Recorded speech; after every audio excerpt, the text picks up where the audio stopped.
Tinawag ko. La putay, humarap, walang muka. Dek, Oy, musta sa Batangas? okay lang naman. Tagal kaya namin kayo minahantay. Miss niyo. Batangas. Alam mo, sa totoo lang, mga province na ganyan. Hindi, sa totoo lang. Madami. Hindi, sa totoo lang talaga, yung mga province kayo. Kaya minsan ako tinamo, nakita mo ba rito sa bahay ko, walang altar. Oh, wala. Wala akong altar dito.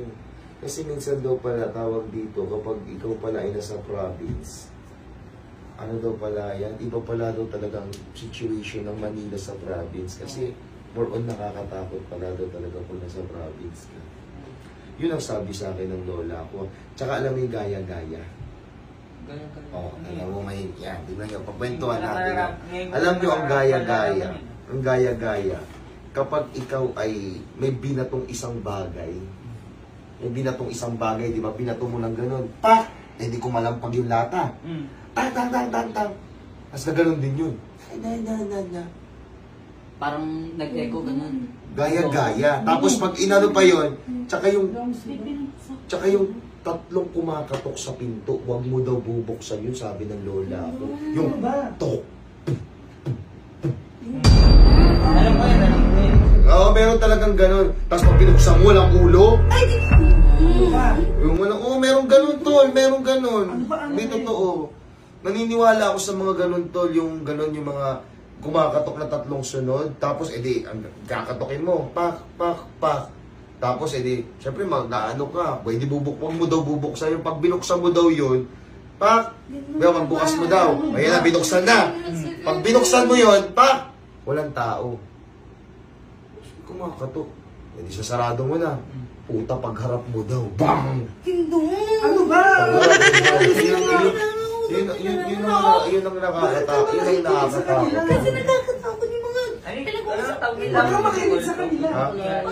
Hindi kasi ako masyadong familiar din sa kulto. Sabi Pero, din kasi, Sana isa probinsya meron ganun. ang kulto daw parang tao din eh. Ayun eh. nakakita ka na ng balbal. Bal. Oo, yung walang patay. Ano rin? Huwag ka makinig sa kanila. Eto kasi, di ba yung Ano yan?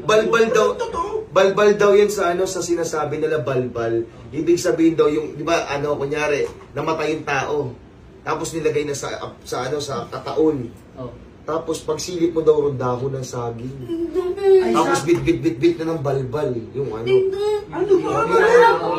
Yun. Oo, tol. Oo, tsaka nga dito.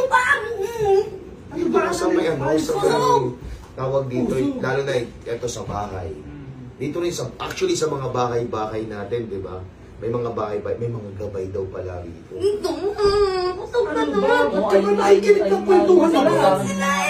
Gusto yung ingay mo dyan. Hayaan mo sila. Kwento kami dito. Kwentuhan kami. Ano ba kwento nyo? Tsaka ito pa, di ba, pag may mga gabay-gabay daw ito sa mga bahay-bahay. Isa nga, pag madaling araw, tulog na si Annalyn, tulog na kami rito lang. May yumayabag sa third floor.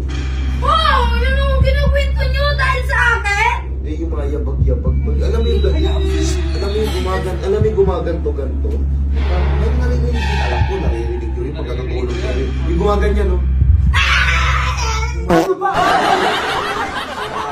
Yung gumaganon. Di, totoo yung gumaganong ganon. Di ba minsan pag nasa third floor, alam ko ramdam nyo rin yung dalawa. Yung may gumaganyan, no?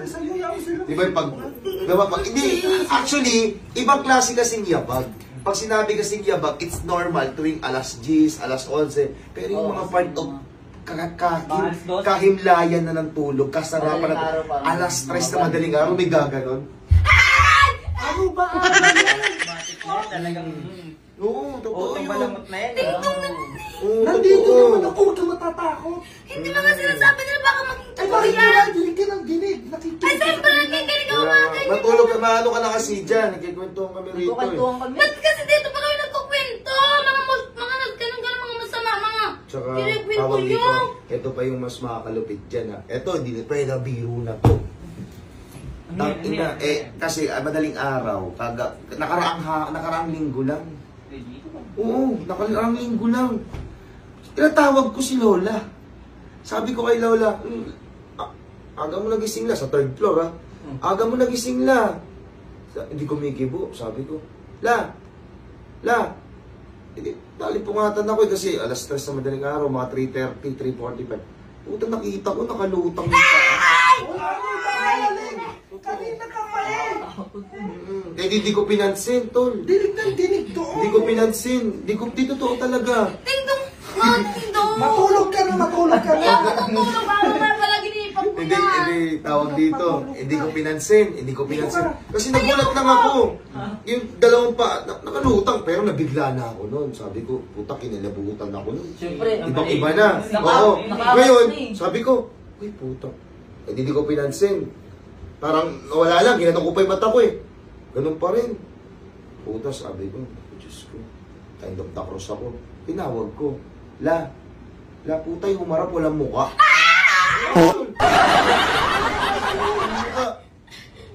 Walang mukha to. Namatay ba? Sabi nila walang mukha! Ano ba kung walang mukha? Pakinig ka na, pakinig sa mga Kaya Umalis ka na Totoo, tol.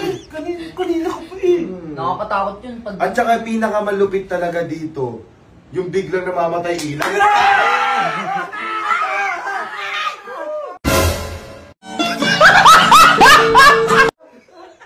Parang tanga ko, yakakani. Kanina pa. At ako'y nananahimik, kinadadami sa mga kwentuhan. Tangina niya. Ito ka. Takot ako. Kasi daw niya, hindi ako natatakot eh. Akin na.